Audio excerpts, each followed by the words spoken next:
Ce message s'adresse à toutes celles et ceux qui portent le masque et ferment leurs yeux et leurs oreilles par peur, par déni ou par ignorance. Ce message s'adresse à tous les résistants qui ont compris que les atteintes à nos libertés essentielles doivent être justifiées, limitées et proportionnées, comme le droit administratif le dit. Quelle que soit votre position actuelle, surtout si vous avez peur, sachez que ce n'est pas une honte ni un délit. La peur est juste une incompréhension du moment présent. Vous avez peur car vous vous projetez dans un futur qui n'existe que dans votre tête. Et dans bien des cas, cette image du futur vous a été injectée par de la propagande à des fins politiques, des fins économiques et limite sataniques. Ce message s'adresse aussi aux représentants et aux présidents des pays qui appliquent des règles dictatoriales par rapport à la gestion de la crise du Covid, comme ici, en créant des lois où le citoyen n'a plus le droit de critiquer les décisions gouvernementales sur la gestion du Covid, ni d'attaquer en justice les représentants du gouvernement sur ces mêmes décisions, ni de poster son ressenti sur les réseaux sous peine de prison. Et cette loi est active jusqu'en 2022. Ce qui nous annonce déjà que nous n'en sommes qu'au début. Ce message s'adresse aussi aux ministres de la Santé, aux cartels et lobbies pharmaceutiques, et aussi aux représentants des forces de l'ordre qui, pour certains, ont perdu leur cœur et leur raison d'être humain, préférant taper sur des citoyens désarmés et sans masque uniquement par peur de perdre leur salaire à la fin du mois.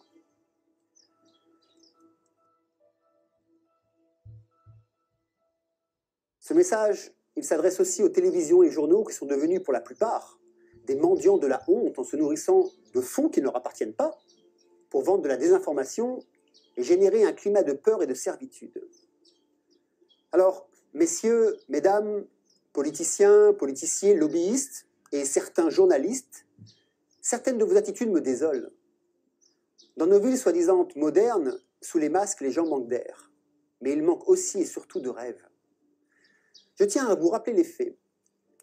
Tout d'abord, je parle en mon nom en tant que terrien libre de toute attache, libre de toute loi, hormis celle auquel je décide de donner mon accord. Je n'ai qu'une seule devise. Rien ni personne ne peut atteindre l'intégrité de l'être que je suis. Cela signifie qu'il n'y a aucun être sur cette terre et aucune chose qui pourra enlever mon intégrité. Je suis maître et décisionnaire de ma vie, de la manière dont je veux la vivre, où et avec qui, et de la manière dont je déciderai de mourir. Je parle aussi au nom de ceux et celles qui pensent que nous ne sommes pas des esclaves et ne veulent pas le devenir. Au nom de ceux et celles qui disent ne pas avoir besoin de recevoir d'ordres dictatoriaux pour mener leur vie et avoir le droit de choisir de quelle manière ils veulent vivre sans recevoir d'ordres non justifiés, portant atteinte à leur liberté fondamentale d'être humain. L'attitude des gouvernements de nombreux pays à l'égard du masque a été depuis le début de la crise du Covid-19 ambiguë, incohérent et immature. Je dis nombreux pays car, pour ne citer que deux exemples, la Finlande et certains pays d'Afrique, eux ont agi différemment. Alors oui, ambigu, incohérente et immature. Tout d'abord en annonçant qu'il était inutile, voire dangereux, puis encouragé et enfin obligatoire, assorti d'une amende de 150 € en France, 250 € en Belgique, 100 000 roupies en Indonésie, assorti de sanctions pénales dans certains pays. Aucune étude scientifique à ce jour n'a pu démontrer et prouver l'efficacité du masque en lieu clos, et à l'extérieur non plus. De plus, l'utilisation des masques dépend avant toute chose de la compétence de la personne qui le porte. Il y a une différence entre un professionnel et une personne lambda qui se sert du masque et le pose sur une table non aseptisée, puis dans sa poche, le touche et la retouche avec ses mains. Mais l'incohérence est encore plus flagrante en ce qui concerne le port du masque en extérieur. Il n'y a à ce jour aucune preuve scientifique, absolument aucune, de contamination par aérosol en plein air. Et puis, si je ne suis pas malade, je n'ai aucun risque de contaminer mon voisin, n'est-ce pas? Personnellement, je n'ai jamais été positif. Je fais le soi-disant test 3 fois par mois, donc je ne suis un danger pour personne si danger il y a. Donc le port du masque et les distances sociales ne me concernent pas. C'est ce test que je montre quand un policier m'arrête ici et me demande de mettre mon masque sous peine d'amende. Je lui dis que je ne suis pas malade, lui prouve et lui demande en quoi suis-je dangereux. Ne pouvant me répondre sur ma dangerosité envers autrui, il me laisse partir. Mais l'incohérence augmente encore alors que plusieurs médecins, dont le plus sérieux à mon sens est le professeur Raoult, affirment que le virus est moins virulent, que la charge létale est proche de zéro, et que les cas positifs qui augmentent à cause de l'augmentation des tests sont asymptomatiques. Il faut comprendre que plus on teste, plus on trouve des cas. Mais des cas asymptomatiques ne sont pas dangereux, bien au contraire. Ils permettent à une immunité collective. Est-ce cela que l'on veut empêcher? De plus, les courbes de décès, d'hospitalisation, de réanimation sont plates depuis des semaines. Alors pourquoi ces mesures? Et quel message le port du masque nous envoie à notre cerveau? Tout d'abord, rappelez-vous que nous sommes des êtres humains qui ont besoin de respirer correctement pour vivre correctement. Ensuite, toute information qui arrive à notre cerveau est enregistrée. Et toute information qui est répétée a comme pouvoir de s'ancrer dans notre mémoire. Dès que ces répétitions dépassent 21 jours, cela devient une habitude et prend la forme d'une nouvelle norme. Nous appelons ça un conditionnement psychologique. Le port du masque obligatoire est une muselière psychologique et physique qui est totalement irrecevable. Avec un masque, le son porte moins loin. Avec un masque, il est difficile de crier. Avec un masque, l'envie de protester diminue. Avec un masque, les expressions du visage disparaissent. Avec un masque, il n'y a plus aucun sourire, car le message psychologique qui arrive à notre cerveau par l'obligation de porter le masque est comme un programme que l'on nous met dans notre cerveau. Une programmation lente, pernicieuse, sournoise, qui installe des données dans votre cerveau et qui vous dit « Tu es bâillonné, tu ne peux plus t'exprimer, tais-toi, tais-toi, ne parle plus, tu es malade, le monde est dangereux, tu vas mourir, tais-toi, tais-toi » Et aussi, baisse les yeux. Apprends à vivre avec cette muselière. Apprends cette nouvelle norme. Charge bien toutes les données de ton cerveau. Reprogramme-toi. Mais surtout, tais-toi. Cette muselière qui s'impose dans les différents pays du monde est quelque chose que nous ne devons absolument pas laisser passer, sous aucune condition. Un masque chirurgical obligatoire dans les entreprises n'est pas fait pour être porté du matin au soir dans des conditions non médicales. Je remercie d'ailleurs Cédric qui m'a envoyé ces photos prises au microscope qui montrent que des fibres microscopiques se détachent et que ceux qui portent les masques en respirent. Il a fait cette analyse car plusieurs personnes de son entreprise se plaignaient de la gorge qui les grattait en fin de journée. Ce sont des microfibres de polypropylène, donc des nanoparticules à base de pétrole, que le porteur de masque respire à longueur de journée. Si ça vous convient de respirer ces particules, moi non. D'autant plus que les masques chirurgicaux ne protègent absolument pas contre le Covid-19. Les fabricants le mentionnent d'ailleurs eux-mêmes sur leur boîte. Alors je vous laisse imaginer les masques à usage non sanitaire en tissu ou ceux fabriqués ici, en Indonésie, vendus sur le bord des routes. Les seuls masques qui stoppent les virus et bactéries et autres particules sont les FFP2 et FFP3 avec une valve. Sous ces seules conditions et uniquement si le masque épouse correctement la forme du visage, qu'il ne soit jamais mis sous le menton ou sur le front pendant et après son utilisation, et qu'il ne soit pas réutilisé après avoir été enlevé. Ce sont d'ailleurs des masques d'EPI, d'équipement de protection individuelle de catégorie 3, ce que personne ne porte ou absolument pas dans ces conditions. Vous avez le lien dans la description du PDF complet sur les différents masques et leur utilisation provenant du site de mt02.org, qui est le site de la médecine du travail de l'Aisne. Compte tenu de ces éléments factuels, si je ne suis pas positif, si la charge létale du virus est proche de 0, si le virus n'est plus présent, si pratiquement tous les cas détectés sont asymptomatiques et si aucun masque n'est efficace, je n'ai aucune raison de respecter une loi qui ne s'appuie sur aucune preuve légale, ni fondée sur des études concrètes validées scientifiquement sur l'efficacité du port du masque et la dangerosité actuelle d'un virus de la peur qui s'attrape plus aux infos des médias de masse que dans la rue. Mais la muselière du XXIe siècle ne s'arrête pas au port du masque. Elle est la plus grande tragédie de notre époque, une sorte de coordination mondiale vers une direction unique que chaque pays a tendance à suivre en appliquant des règles plus ou moins similaires et ajustées en fonction du lieu, mais pour une finalité identique. Ce génocide humain tel que nous le vivons est bien pire que la Seconde Guerre mondiale. Pendant les guerres normales, nous pouvons entendre les missiles, voir les bombes exploser, savoir plus ou moins où se trouvait l'ennemi et qui était l'ennemi. Aujourd'hui, nous, non. Nous ne voyons rien, nous n'entendons rien. Nous devons chercher par nous-mêmes et nous débattre au milieu de pantins qui sont manipulés par d'autres pantins qui eux-mêmes sont manipulés par des fous furieux. À l'heure où j'enregistre cette vidéo, le 8 septembre 2020, il y a 890 687 décès présumés du Covid-19. Je ne vais pas vous refaire l'explication du comptage des faux morts, mais je vous invite à aller visiter la chaîne de Silvano Trotta, qui a fait des dizaines de vidéos à ce sujet. Vous avez son lien dans ma description. Nous sommes à l'heure d'aujourd'hui 7,637 milliards d'humains sur cette Terre, ce qui représente 0,0001% de morts présumées du virus dans le monde. Je vous invite juste à vous poser cette question. Avez-vous déjà entendu dans l'histoire de l'humanité que l'économie mondiale avait été mise sans dessus dessous, que des règles dictatoriales enlevant la liberté des droits des humains avaient déjà été mises en place pour 0,0001% de décès sur une période de 10 mois, laissant tout simplement 99,9999% de survivants? Il y a bien plus de morts dues à ces décisions criminelles prises par les politiciens, renforcées par les médias et appliquées par les policiers. Ce sont les morts sourdes, des morts silencieuses, des morts invisibles. Comme par exemple ces auto-entrepreneurs qui perdent leur travail après 25 ans d'activité. Ces petits travailleurs qui n'ont plus rien et ont tout perdu, même l'espoir de vivre. Ici, à Bali, devenue une île morte, ne laissant passer que des fantômes dans les rues. Les hôtels et restaurants sont à l'abandon. Les gens meurent littéralement de faim. Ce scénario a commencé au mois de mars et va continuer jusqu'en 2021 au plus, suivant le bon vouloir des décisions et des décisionnaires enchaînés pieds et mains liés à des cartels et des lobbies bien plus puissants qu'eux. Des cadres se prostituent pour pouvoir survivre et d'autres essaient de vendre ce qu'ils ont sous la main. Des enfants sont morts à leur naissance car aucune clinique ne voulait accepter ces femmes enceintes si elles n'avaient pas fait le test du Covid, n'ayant pas 10 € pour faire leur test. Elles se voyaient accoucher seules et certaines ont perdu leur bébé. Mais il y a d'autres morts.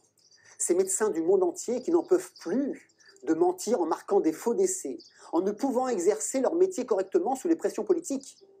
Et puis celle des lobbies, ces enseignants et ces enseignantes qui voient leurs élèves se faire lobotomiser, conditionner, alors que la peur grandit en eux. Et ces nouveau-nés qui arrivent dans un monde masqué, apeuré, ils sont morts avant même de vivre. C'est la mort de la culture humaine, la mort de la liberté, la mort de la démocratie. C'est la mort de la science véritable. Car la nôtre, truc, falsifie les données et falsifie les études. C'est la mort de la juste information qui n'a plus aucune raison d'être, car elle est à pensée unique. Les journalistes sont des pantins qui ne font que recopier ce que leurs homologues font, ce que leurs homologues disent et écrivent. C'est aussi la mort de la liberté d'expression.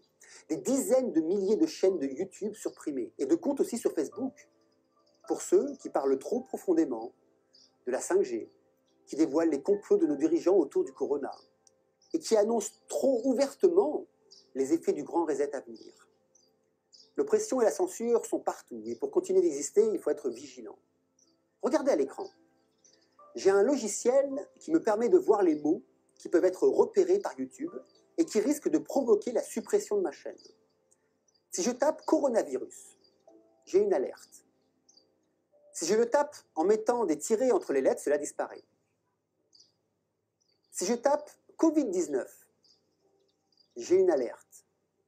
Si j'enlève 19, tout va bien.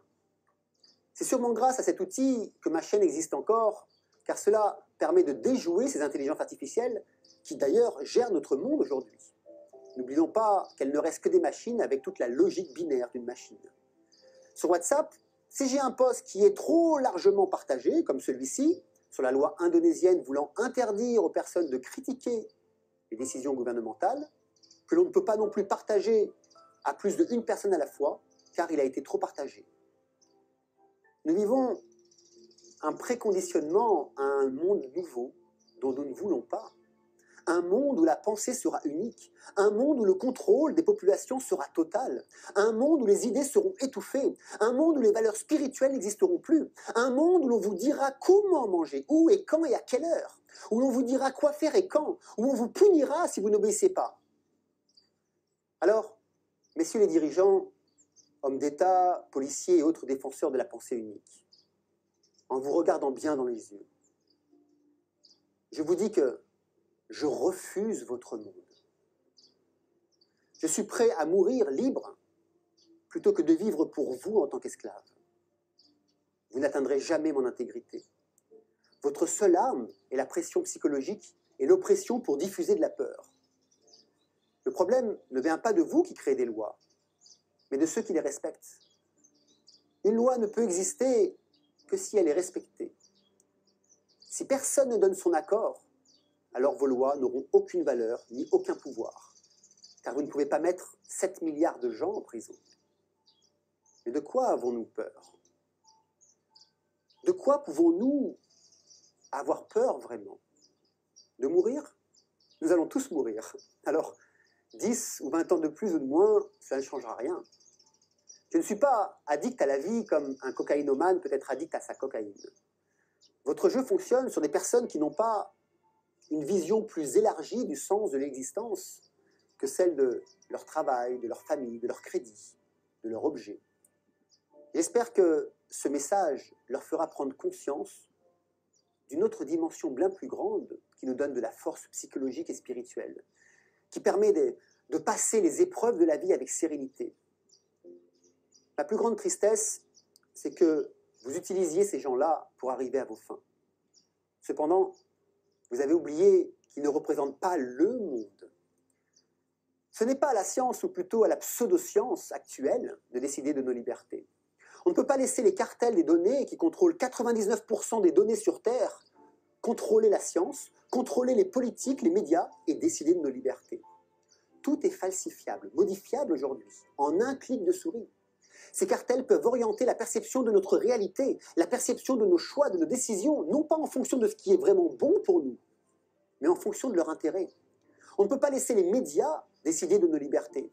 On ne peut pas laisser les lobbies pharmaceutiques décider de nos libertés. Car nous nous battons et existons pour ces mêmes libertés. Elles nous reviennent de droit, car nos vies nous appartiennent et n'appartiennent à personne d'autre que nous. Alors, je vous invite à vous réveiller, à vous lever aussi. Il y a des actions qui sont menées en justice par des collectifs d'avocats pour attaquer l'État et défendre nos droits. Seuls, nous ne pouvons rien faire. Mais ensemble, nous sommes plus puissants que toutes les armées. Vous pouvez par exemple rejoindre le collectif d'avocats de Maître Mana et Philippot qui ont déjà porté plainte contre le port du masque. Inscrivez-vous sur leur site et soutenez-les financièrement pour la modique somme de moins de 10 €. Vous avez le lien d'ailleurs dans ma description. Vous pouvez aussi soutenir les actions de Maître Calo Alberto Brussa avec son association Réaction 19 qui mène aussi plusieurs actions en justice. C'est maintenant que vous devez agir et non plus réagir. C'est maintenant que vous devez être présent, contribuer financièrement pour reprendre vos droits, reprendre vos libertés avant qu'il ne soit trop tard. Cette muselière cache des actions beaucoup plus grandes et plus pernicieuses. Le grand reset qui arrive à grands pas. Reset économique pour passer d'une société de propriété à une société d'usage. Cependant, être propriétaire de nos biens, c'est une forme de liberté que nous n'aurons plus si tout est absolument en abonnement ou en location. Mais il y a aussi le reset social, pour nous faire accepter les grands écarts entre très pauvres et très riches. Et puis le reset géopolitique, qui tend vers une gouvernance mondiale qui, d'après moi, ne pourra être totale, car les Chinois ne se mettront pas aux côtés des Américains, par exemple, mais disons majoritairement mondiale, comme nous le vivons actuellement avec la pseudo-pandémie restante. Puis il y a aussi le reset environnemental, comme pour la dictature sanitaire que nous vivons, pour nous imposer une dictature verte. Et puis le reset technologique, qui a pour ligne directrice de contrôler le monde et les populations. Nous en avons déjà un échantillon avec le contrôle social en Chine. Et puis aussi, il y a le reset monétaire, par l'argent électronique. Ceux qui contrôlent vos comptes, contrôlent vos comportements, et donc peuvent anticiper vos décisions. Alors oui, cette muselière du XXIe siècle est le signe du grand changement. Et je vous implore de ne pas accepter l'inacceptable. Car une fois que vous aurez accepté, vous ne pourrez plus revenir en arrière. N'envoyez plus des infos négatives à votre cerveau. Envoyez-lui des infos positives. Envoyez-lui des infos qui lui disent que vous êtes le maître à bord, que le monde n'est pas un danger, que votre voisin, masqué ou pas, n'est pas un danger, qu'un malade n'est pas un danger, mais que le plus grand danger sont ceux qui veulent vous faire croire que tout ce qui vous entoure est un danger. Alors, au lieu d'écouter la petite voix qui vous dit « tais-toi, tais-toi, tais-toi », prenez le masque, brûlez-le avec le sourire et dites à voix haute « Je ne serai jamais esclave de quiconque ». Alors, messieurs les présidents, messieurs les lobbyistes, messieurs les forces de l'ordre, messieurs les ministres de la Santé, messieurs les journalistes de masse, maintenant, vous ne pouvez plus dire que vous ne savez pas. Nous vous invitons à modifier votre trajectoire, car si vous êtes à vos places actuelles, c'est parce que nous l'avons décidé. Et votre mission est de protéger le peuple et non de la servir. Si vous ne le faites pas, ça voudra alors dire que vous n'êtes pas là pour le bien et pour le bien-être du peuple, mais contre lui. Et dans ces conditions, vous nous aurez devant vous, devant votre route, et nous n'accepterons aucun de vos commandements. Vous avez divisé le monde, nous le réunifions. Vous êtes la ligne rouge qui s'effondre avec vos anciens schémas. Nous sommes la ligne verte qui monte avec une émergence spirituelle puissante et inébranlable. Voilà, partagez cette vidéo et n'oubliez pas d'aller rejoindre les collectifs d'avocats pour défendre nos droits humains. Gardez le sourire, gardez la joie de vivre, méditez, aimez, partagez, serrez-vous dans les bras, dansez, faites la fête, jouez de la musique, rayonnez de la joie de vivre, exprimez notre nature humaine. Nous sommes les derniers représentants des Homo sapiens. Un nouveau genre Homo est en mutation. Mais de quoi allons-nous accoucher? Homo techno? Homo esclave ou Homo spiritus? Alors, jetez vos masques. Ainsi, vous enverrez d'autres signaux à votre cerveau.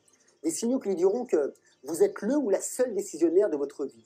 Jetez vos masques, abandonnez vos peurs et retrouvez votre liberté de penser, d'agir et de vivre sur une planète qui n'est pas la propriété de quelques élites, mais de tous les habitants qui y sont et qui vivent ici. Et surtout, qui n'y sont que de passage.